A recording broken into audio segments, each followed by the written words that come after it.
first things that clients will ask me about during meetings is savings. How can they save? What are the best places to save? And I'll ask them, what is the reason you're saving for? Is there anything particular? What are your objectives? So they could be saving for a house, which we will discuss as well. They could be saving for a new car. It doesn't matter. Ultimately, if you want to save, there are a number of vehicles out there, savings vehicles that the government give you, such as ISAs and leases. And all of these are really useful in just putting any surplus cash you have away, and just saving it up for whatever your requirements are. It's often really handy to have the money coming straight out of your account at the beginning of the month or whenever you get paid. Right. So knowing that you've got X amount coming out for bills or food, childcare, or whatever, that if you know you've got at least £100 left over every month, then on that date set up a direct debit, so on payday that £100 comes straight out to whichever savings account you'd like, but then it's out, and you don't have to worry about it. Yeah, and that seems like a really manageable amount. £100 a month, £50 a month, every little bit helps. Absolutely. And if you're doing it every month, as you say, on that like a direct debit or standing order or whatever it may be, you'll soon forget that you're doing it, and it just becomes habit, and you won't even think about it, and it'll just build up and up and up. Something that I do on my account, I don't know, you're talking probably like bigger savings for more important things. Mine might be more of like a rainy day type thing, but on my account you can set up what's called a save the change. So for example, if you go into the shop and you buy something at £1.70, it will round it up to the £2 and put that 30p straight away into my savings.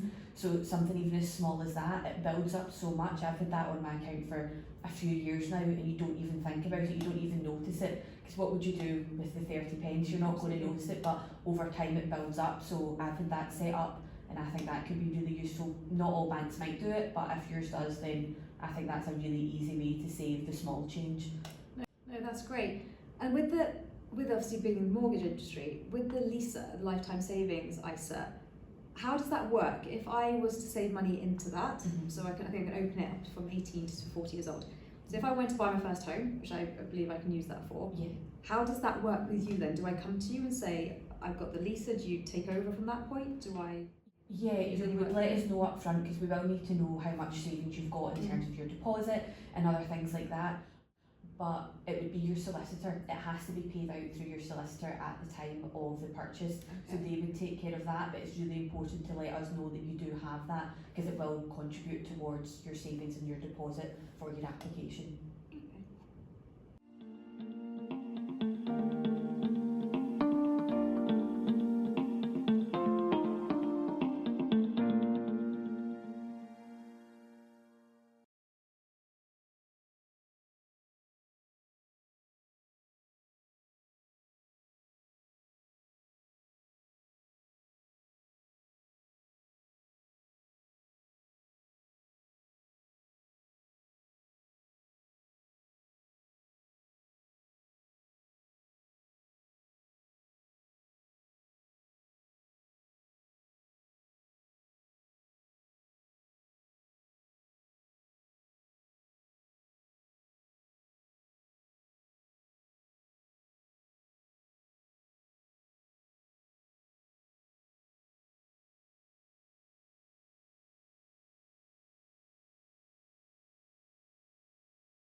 you.